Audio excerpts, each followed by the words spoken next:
সকালবেলা থানায় কেন আসতে হলো প্রার্থীকে, বিজেপি প্রার্থীকে?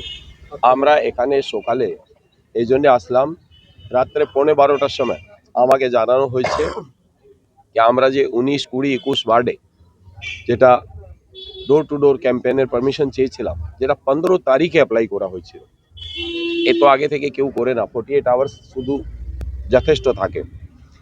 তা হওয়া সত্ত্বেও এরা আমাদের পারমিশন ডিনাই করেছে এবং রাত্রে 12:15টায় ডিনাই করেছে থানা।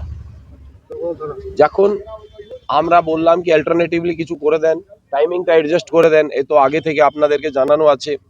আমরা যেখানে অ্যাপ্লাই করছি ওখানে টিএমসির পারমিশন ঢুকে যাচ্ছে, ওদের পারমিশন হয়ে যাচ্ছে।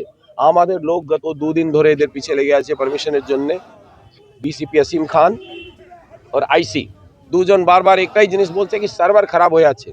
আমি ইলেকশন কমিশন কাছে এটা রিকোয়েস্ট করব, এ তো সার্ভার এ জগদ্দল থানারই খারাপ হচ্ছে না বাস্তবে ইলেকশন কমিশনের সার্ভার খারাপ হয়?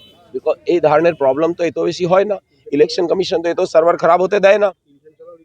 এটা ইন্টেনশনালি বিভ্রান্ত করার জন্য এই সব জিনিস করা হয়েছে। আমি এটা পূর্ণাঙ্গ তদন্ত চাই।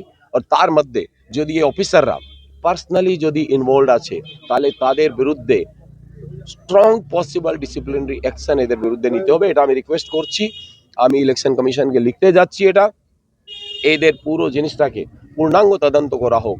যেখানে যেখানে আমার থেকে রুলিং পার্টি তো ভয় পেয়ে গেছে, আমি বুঝতে পারছি। আমি মানুষের কাছে যাচ্ছি, মানুষ আমাকে সাড়া দিচ্ছে, মানুষ এগিয়ে আসছে। ওকে আটকানোর জন্য থানা ব্যবহৃত হবে এটা আমি আশা করিনি। আমরা এটাই আশা করেছিলাম, ইলেকশন কমিশন আইসিকে অ্যাপয়েন্ট করেছে, ও নিরপেক্ষ হবে।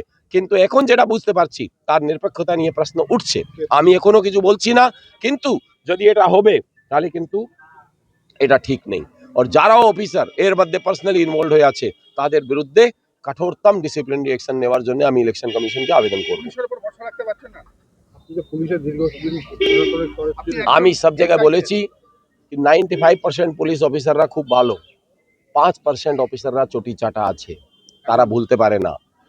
এখন কোন কোন ক্যাটাগরিতে পড়ছে তাদের মুখোশটা একটু একটু বাইরে হচ্ছে, বোঝা যাবে, তদন্ত হবে তখন জিনিসটা সামনে আসবে। থানায় কথা বলবো এদের সঙ্গে।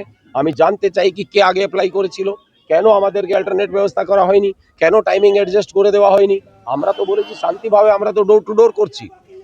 যদি বলে কি মাইক ইউজ করবেন না করবেন না, আমরা করবো না, আমরা এমনি যাব, কি আছে মানুষের সঙ্গে কথা বলবো। প্রচার করতে দেবে না, ভয় রুলিং পার্টির ভয় আছে এটা তো আমি বুঝতে পারি। পুলিশেরও মাথায় ভয় ঢুকে গেছে, এরা যদি পার্টিশন হিসাবে কাজ করবে এটা সহ্য করা যাবে না। আমি তো মানুষের সঙ্গে তো আমি যাব। রবিবার এত ইম্পর্টেন্ট দিন আমার কাছে, এরা ইন্টেনশনালি এটা করেছে, কোনো অল্টারনেট দিচ্ছে না। এটা সহ্য, এটা কিন্তু মানে অ্যাকসেপ্টেড নেই, এটা আমরা সহ্য করতে পারবো না। জগদ্দল আইসিকে রাত্রে আমি ফোন করেছিলাম, আমি ওকে বললাম কি এটা দেখো কিভাবে অ্যাডজাস্ট করা যায়, কিন্তু আমার মনে হয় খুব বেশি প্রেসারে আছে, এদেরকে সেবা করতে হবে রুলিং পার্টির, তো এটা এর জন্যে কিন্তু কোনো মতোই কোনো জিনিসটা আমাদের পারমিশনটা দেওয়া হয়নি। পুলিশ কমিশনারকেও জানাবো, উপরে ইলেকশন কমিশনকেও জানাবো, সকলকে জানাবো।